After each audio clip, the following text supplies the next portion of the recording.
সুপ্রিয় দর্শক, ইনসেপ্টা নিবেদিত আপনার সুস্বাস্থ্য অনুষ্ঠান থেকে আপনাদের সবাইকে স্বাগত জানাচ্ছি। আজকে আমরা কথা বলবো পলিসিস্টিক ওভারি নিয়ে।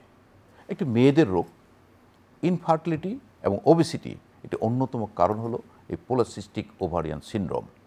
এই বিষয়ে কথা বলার জন্য আমাদের সাথে আছেন professor doctor S K. Jinatara Nasrin.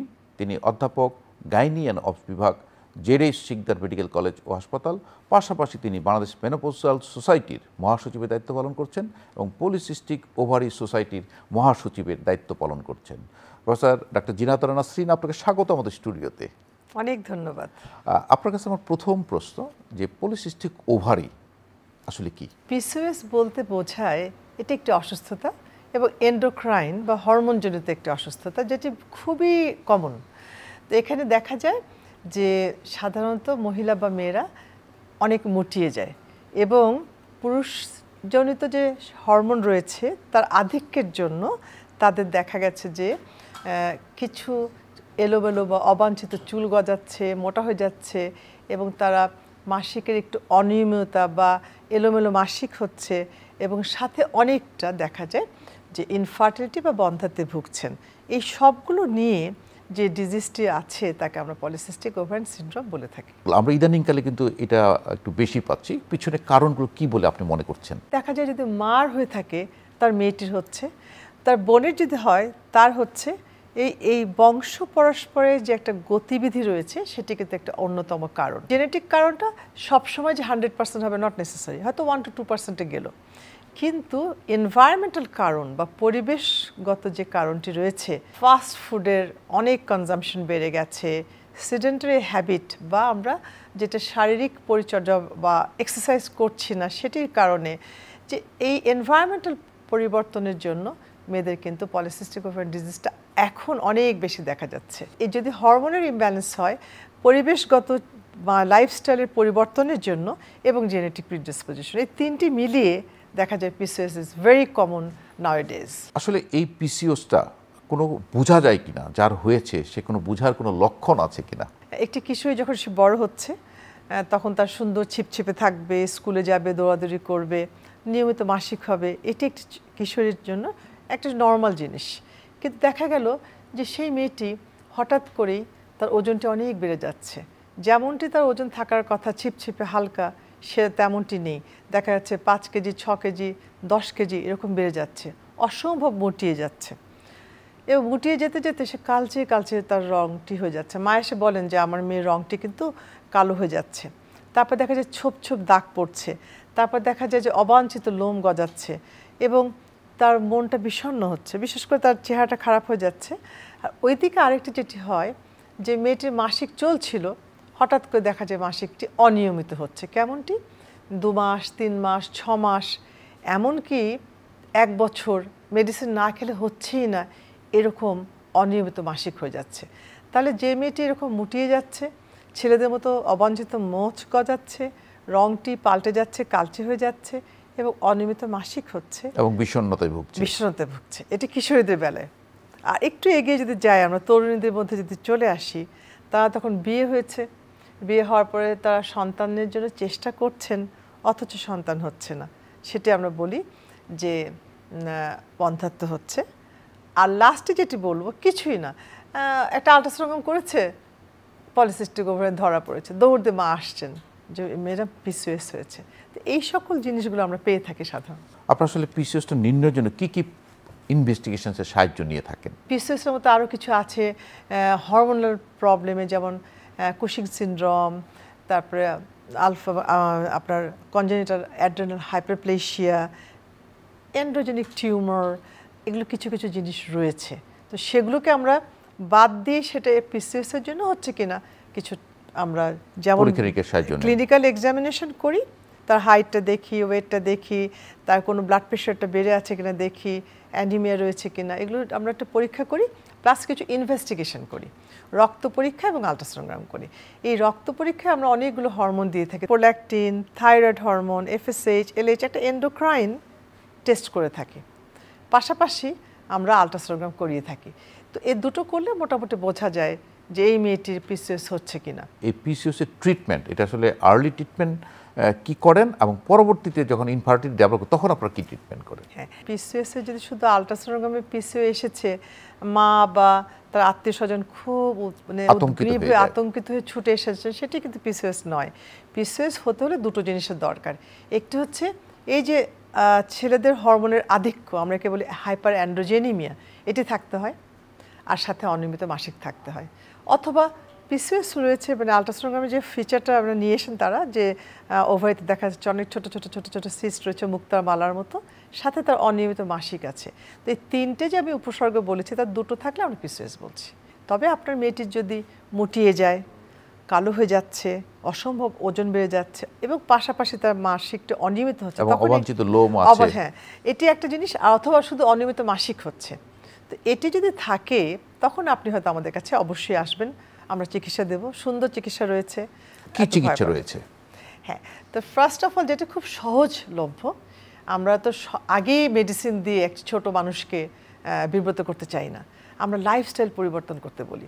আমরা বলি যে তুমি যে ওজনটি বাড়িয়েছো, মানে এখন ছোট মানুষ তো, কিশোরী মেয়েরা বা তরুণী মেয়েদের যদি আমরা বলি হ্যাঁ তোমার ওজন এত বেড়েছে কেন, খুব মন খারাপ করে তারা। সুন্দর করে লাভিং অ্যান্ড টেন্ডার কেয়ার দিয়ে আমরা বলি যে তোমার যে ওজনটি বেড়েছে সেই ওজনটি যদি কমিয়ে আনতে পারো, অ্যাটলিস্ট 5% যদি কমাতে পারো, তোমার পিসিওএস এর অসুখটি আপনি ভালো হয়ে যাবে। তাতে তারা খুব উদ্বুদ্ধ হয় যে ম্যাডাম আমরা শুধু ওজন কমালেই ভালো হয়ে যাব। আমি এটি তো সাধারণত আমরা দেখতে পাচ্ছি, বিজ্ঞানও রিসার্চ কিন্তু এটি বলেছে। তখন তারা খুব উৎসাহ নিয়ে ওজন কমায় এবং সত্যি সত্যি তার মাসিকটি ফেরত আসে, তার কালচার ভাবটি কমে যায়। এই যে যে চেঞ্জগুলো হয়, একে আমরা হাইপার অ্যান্ড্রোজেনিমিয়া বলি, সেটি কিন্তু কমে আসতে থাকে। সুতরাং পেশেন্ট যারা আসেন আমাদের কাছে, কিশোরী হোক, তরুণী হোক বা মহিলারা আসুন, তাদেরকে একটু সুন্দর করে কাউন্সেলিংটা খুব ইম্পর্টেন্ট। যে lifestyle change, weight reduction is the first priority. যত মেডিসিন দিই আমরা, ওজন কমানোর উপরে কোনো বিকল্প নেই। এখন তো ছোট ছোট কিশোরী মেয়েরা বলুন আর তরুণী মেয়েরা বলুন, সারাদিন তারা হয় লেখাপড়া করছে, কোচিং করছে, অথবা অফিসে সারাক্ষণ ডেস্ক ওয়ার্ক করছে, অথবা ল্যাপটপ বা মোবাইল নিয়ে বসে আছে। এই যে সিডেন্টারি স্টাইল, এটি কিন্তু ক্রমাগত পিসিওএস এর দিকে ধাবিত করছে।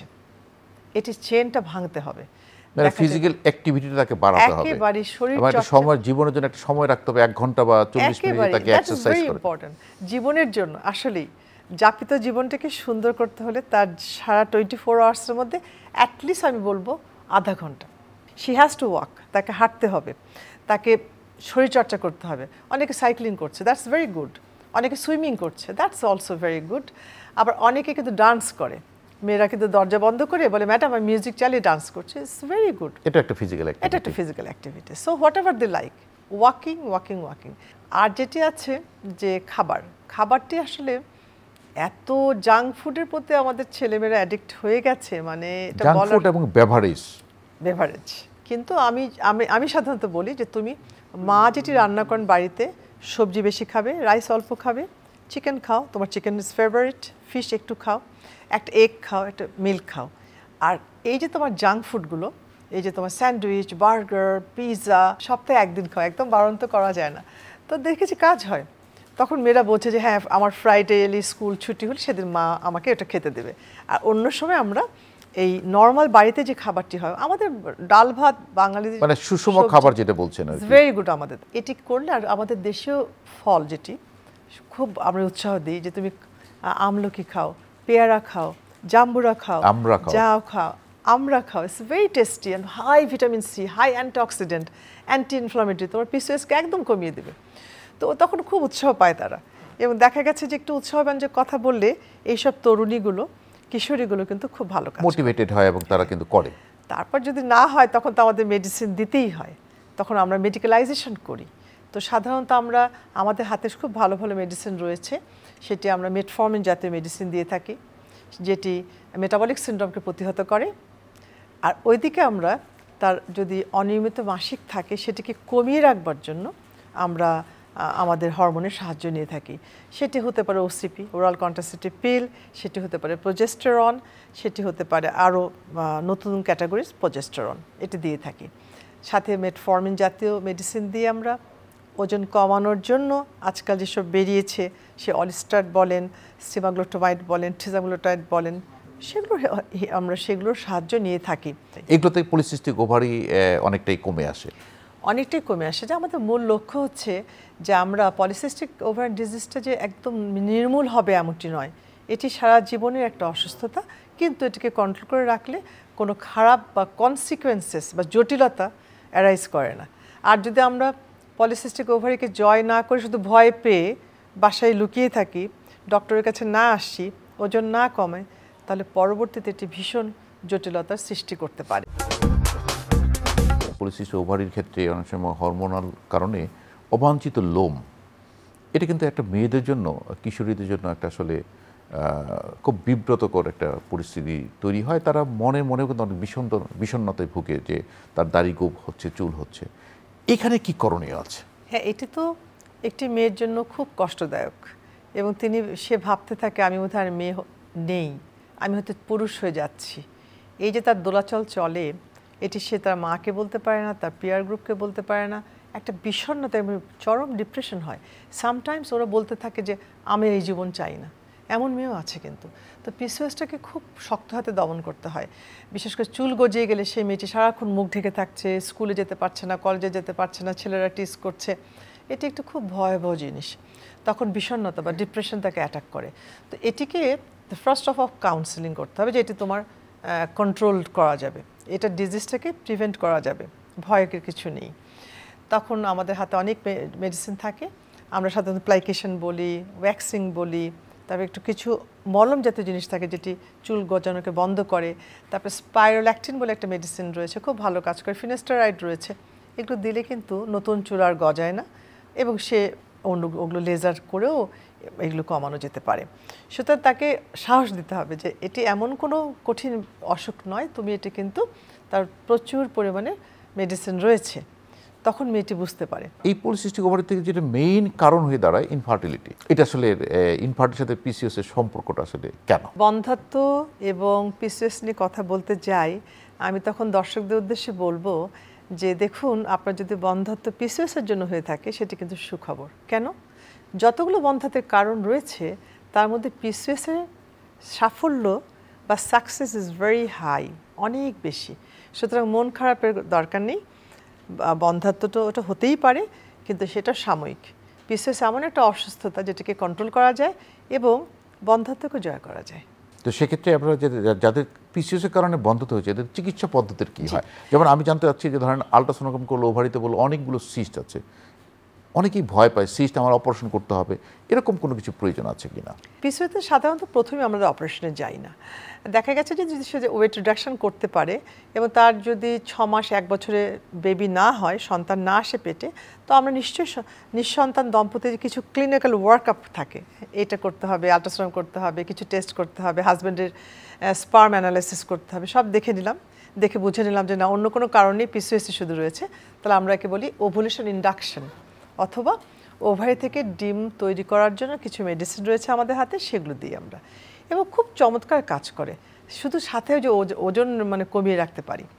আচ্ছা, ওজন কমিয়ে রাখতে পারলে মেটফর্মিন দিয়ে আমরা ওভুলেশন ইন্ডাকশন করি, মায়োস ইনোসিটল বলে একটা মেডিসিন রয়েছে, সেটি আমরা দিই। এই সবগুলো একসাথে কাজ করে ওভুলেশন ইন্ডাকশনটি খুব চমৎকারভাবে সাফল্য মণ্ডিত হয়। তারপরে যদি না আমরা ওষুধ দিচ্ছি তাকে বরাবরের মতো, হাজব্যান্ড ভালো রয়েছেন, তার কোনো স্পার্মের প্রবলেম নেই, কিন্তু মেয়েটির ডিমটাই হচ্ছে না, তখন একটা অপশন রয়েছে, আমরা ল্যাপ্রোস্কোপিক ড্রিলিং করি। ল্যাপ্রোস্কোপিক ড্রিলিং হচ্ছে ছোট্ট পেটে ফুটো করে আঁচের মেশিন দিয়ে যে ওভারিতে যে ছোটো ছোটো ছোটো সিস্ট রয়েছে, পলিসিস্ট যেটা রয়েছে, সেগুলোকে গলিয়ে দিই। গলিয়ে দিলে হয় কি, ওভারিটা আবার আগের মতো সুন্দর কাজ করতে পারে। তখন তার সাকসেস রেট, ওভুলেশন ইন্ডাকশন বা বেবি হওয়া বা সন্তান হওয়ার সাকসেস রেট বেড়ে যায়। এটি একটি পদ্ধতি রয়েছে। তারপর না হলে আমরা এআরটি বা আর্টিফিশিয়াল রিপ্রোডাক্টিভ টেকনিকে যাচ্ছি। সুতরাং পিসিওএস এর ক্ষেত্রে বন্ধ্যাত্ব খুব ভয়ের কিছু নেই। আরেকটি বিষয় আপনাকে জানতে চাই, অনেক সময় আমরা দেখি আমাদের এই মেয়েরা ভয় পেয়ে যায় চকলেট সিস্ট, তখন আপনারা অনেক সময় অপারেশনের দিকে আপনারা প্ল্যান করে থাকেন। আসলে এটার ডিফারেন্সটা কি, পলিসিস্টিক আর ওভারি আর চকলেট সিস্ট, বা কোনটার ক্ষেত্রে কিভাবে আমরা বুঝতে পারি? যাদের চকলেট সিস্ট থাকে, মানে এটা ওভারিতে একটা সিস্ট যার ভেতরে রক্ত জমা হয়ে আছে, যে মাসিকটি যোনিপথে বেরিয়ে আসতো, সেটি যোনিপথে বেরিয়ে আসে প্লাস ওভারি থেকে জমা হয়। তখন ওই কালো কালো যে রক্তগুলো জমা হয় সেটা আস্তে আস্তে চকলেটে পরিণত হয় এবং সেই সিস্টকে আমরা বলি চকলেট সিস্ট। ওটা একটা আলাদা অসুস্থতা, ওটাকে এন্ডোমেট্রিওসিস বলে। এবং সেই চকলেট সিস্টে কিন্তু অত্যন্ত কষ্ট দেয়। প্রতিটি মাসিকের সময় মেয়েরা এত পেটে ব্যথা হয়, স্কুল কামাই দিতে হয়, অফিস কামাই দিতে হয় এবং সেখানে বন্ধ্যাত্বটা আসে এবং সেটা খুব কঠিন অবস্থায় বন্ধ্যাত্বটা আসে। কিন্তু পিসিওএসের বেলায় ছোট ছোট সিস্ট, পানির ভর্তি সিস্ট থাকে, কোনো ব্যথা বেদনা নেই, সাধারণত ওজন কমিয়ে রাখলে, ওষুধ দিলে চমৎকারভাবে মাসিক হয় এবং প্রেগনেন্সি হয়। সুতরাং চকলেট সিস্টে আমাদের সাধারণত অপারেশনে যেতে হয়, কারণ মেডিসিনে খুব একটা কাজ হয় না যদি বড় হয়ে যায়। আর পলিসিস্টিক ওভারিতে মেডিসিনই ভালো হয়। পার্থক্যটা এটাই, ওটা এন্ডোমেট্রিওসিস আর এটা হচ্ছে পলিসিস্টিক ওভারিয়ান ডিজিজ। ওটা খুব চরম ব্যথা হয়, এটা কোনো ব্যথা হয় না। ওটার prognosis is not that good, পিসিওএসের প্রগনোসিস ইজ ভেরি গুড। এছাড়া অন্য কোনো কারণে এরকম ব্যথা হয় কিনা? হ্যাঁ, তো আমাদের যখন মেয়েরা মাসিকের সময় একটা ব্যথা হয়, যখন আমরা দেখছি যে ব্যথাটা সামান্য প্যারাসিটামলে ভালো হয়ে যাচ্ছে, that is not a concern, খুব ভয়ের কিছু নেই। কিন্তু এমনটি যদি হয় যে মাসিকের সময় প্রচণ্ড ব্যথা হচ্ছে, প্যারাসিটামল বাচ্চাটি খেয়েছে, মেয়েটি খেয়েছে বা তরুণীটি খেয়েছেন, কিন্তু ব্যথা সারছে না, তখন কিন্তু তার ডক্টরের কাছে যাওয়া উচিত। কেননা এন্ডোমেট্রিওসিসের যে কথাটি বললাম, হয়তো গোপনে গোপনে তার সিস্টটা রয়েছে এবং সেটি যদি সে ভাবে যে না আমার মার হয়েছে, আমার বোনের হতো, সবার হয়েছে, বা বাবা মা যদি মনে করেন হ্যাঁ তোমার একটু প্রত্যেক মাসিকের সময় তুমি কাজ ফাঁকি দিচ্ছ, স্কুলে যেতে চাচ্ছ না, কলেজে যাচ্ছ না, অফিস কামাই করছো, এটা বেশি বাড়াবাড়ি, এটা ঠিক নয়। আসলে তখন আমাদের খতিয়ে দেখতে হবে যে এই যে তার ব্যথা হচ্ছে, এটা কি চকলেট সিস্ট, কোনো ইনফেকশন, কোনো টুইস্ট ওভারি, কোনো হাইপারপ্লেশিয়া অফ দ্য ওভারি বড় হয়ে গেছে কিনা, কিন্তু উফোরাইটিস রয়েছে কিনা, এটা সুন্দর করে দেখে নেওয়া উচিত। যে আপনার মেয়েটির যদি পেটে ব্যথা সামান্য হয় অসুবিধা নেই, কিন্তু দেখছেন যে প্যারাসিটামলে ভালো হচ্ছে না, পেট ব্যথায় কুঁকড়ে যাচ্ছে, স্কুলে যেতে চাইছে না, বা কোনো তরুণীকে বলতে চাই সে তার মানে অফিস করতে পারছে না, বা তার সংসারের কাজে মন দিতে পারছে না, ব্যথার যন্ত্রণায়, বাড়িতে বসে থাকা নয়, ডক্টরের কাছে যেতে হবে এবং খতিয়ে দেখতে হবে কি কারণে তার ব্যথাটা হচ্ছে এবং এটা ট্রিটমেন্টটা তাকে নিতে হবে। আরেকটি বিষয় আপনি বলেছেন যে ট্রিটমেন্টের মধ্যে যে অনেক সময় দেখা যায় আপনারা জন্ম বিরতিকরণ পিল আপনারা এই মেয়েদেরকে অ্যাডভাইস করে থাকেন। তো সেক্ষেত্রে কিন্তু অনেক মেয়েরা, অবিবাহিত মেয়েরা বিশেষ করে, আপনারা তার যে পিরিয়ডটা নিয়মিত করার জন্য আপনারা দিয়ে থাকেন, তাদের একটা বিব্রত বোধ করে যে আমি তো বিয়ে হয় না, আমি কিন্তু ওষুধটা খাবো। জন্ম নিয়ন্ত্রণের বড়ির জন্ম নিয়ন্ত্রণ ছাড়াও পাশাপাশি অনেকগুলো গুণ রয়েছে, যেমন এটি মাসিকটাকে নিয়মিত করে। তাহলে পিসিওএস আমরা এখনই বলেছি যে অনিয়মিত মাসিক হয়, তখন সেই মেয়েটিকে বা সেই তরুণীকে আমরা বলবো তুমি ওরাল কন্ট্রাসেপটিভ বা জন্ম নিয়ন্ত্রণের বড়ি খাও, সে বিবাহিত হোক না হোক, তার জন্ম নিয়ন্ত্রণের দরকার নেই, কিন্তু তার মাসিকটিকে চালু করার জন্য, রেগুলার করার জন্য আর কি, একদম নিয়মিত করার জন্য এই জন্ম নিয়ন্ত্রণের বড়ি কিন্তু খুব উপকারী। সুতরাং এটি লজ্জা পাওয়ার কিছু নেই, এটি তো একটা ওষুধ হিসেবে দিচ্ছি আমরা, এবং এটি সাইড এফেক্টটা অনেক কম। আমি হাই ডোজের প্রজেস্টেরন, হাই ডোজের ওষুধ না দিয়ে শুধু স্বল্প মাত্রা যদি আমরা জন্ম নিয়ন্ত্রণের বড়ি দিয়ে থাকি, তাহলে দেখা যাবে নিয়মিত মাসিক হচ্ছে, মেয়েটি মুটিয়ে যাচ্ছে না, এবং এই যে পিসিওএসের জন্য যে পুরুষ হরমোনের আধিক্য, টেস্টোস্টেরন যেটাকে আমরা বলি, অনেক বেড়ে যায়, সেটাকে কমিয়ে ফেলে এই ওরাল কন্ট্রাসেপটিভ পিল বা জন্ম নিয়ন্ত্রণের বড়ি। এটি গেল একটি। আরেকটি যেটি আছে যে একটু আগে আমরা বলেছি চকলেট সিস বা এন্ডোমেট্রিওসিসে প্রচণ্ড ব্যথা হচ্ছে, সেসব মেয়ের বিয়ে না হলেও আমরা কিন্তু পিল দিয়ে থাকি। কেন? এখানেও পিলের গুণ বা জন্ম নিয়ন্ত্রণের বড়ির জন্ম নিয়ন্ত্রণ ছাড়াও পাশাপাশি গুণ চকলেট সিস্টে কমিয়ে রাখে এবং ডিজিজ প্রোগ্রেশনকে বাধা দেয়। আর লাস্টলি যেটি বলবো যে অনেক মেয়ের একটু হেভি ব্লিডিং হয়, ছোট্ট মানুষ, তার বিয়ে হয়নি, লেখাপড়া করতে পারছে না, অনেক বেশি ব্লিডিং হচ্ছে, রক্তশূন্যতা হচ্ছে, তখনও কিন্তু আমরা জন্ম নিয়ন্ত্রণে বড়ি দিই। তার কারণ হচ্ছে এখানে সে একেবারেই ব্লিডিংটা অর্ধেক কমিয়ে নিয়ে আসে এবং তার হিমোগ্লোবিনটা বাড়িয়ে দেয়। তাহলে দেখা যাচ্ছে এটা একটা সামান্য পিলে আমরা এতগুলো কাজ করতে পারি। তো দর্শকদের যেটা বলবো যে জন্ম নিয়ন্ত্রণের পিল শুধু জন্ম নিয়ন্ত্রণের জন্য নয়, একটু ওষুধ হিসেবে কাজ করে। অনেক ধন্যবাদ প্রফেসর এস.কে জিনাত আরা নাসরিন আপনার সুন্দর পরামর্শের জন্য। আসলে আমরা এমন একটি টপিকস নিয়ে কথা বললাম, পিসিওএস, এটা আসলে অনেক বার্নিং ইস্যু আমাদের এই সময়ের জন্য। নিশ্চয়ই দর্শকরা পিসিওএস বুঝতে পেরেছেন এবং করণীয়টাও ওনারা ঠিক করতে পেরেছেন। প্রিয় দর্শক, পিসিওএস আসলে একটি রোগ যেটা চিকিৎসা আছে এবং লাইফস্টাইল মডিফিকেশনের মাধ্যমে কিন্তু পিসিওএস নিয়ন্ত্রণ করা সম্ভব। কাজেই উদ্বিগ্ন নয়, একজন চিকিৎসকের পরামর্শ নিন। ভালো থাকুন দর্শক, শুভকামনা সকলের জন্য।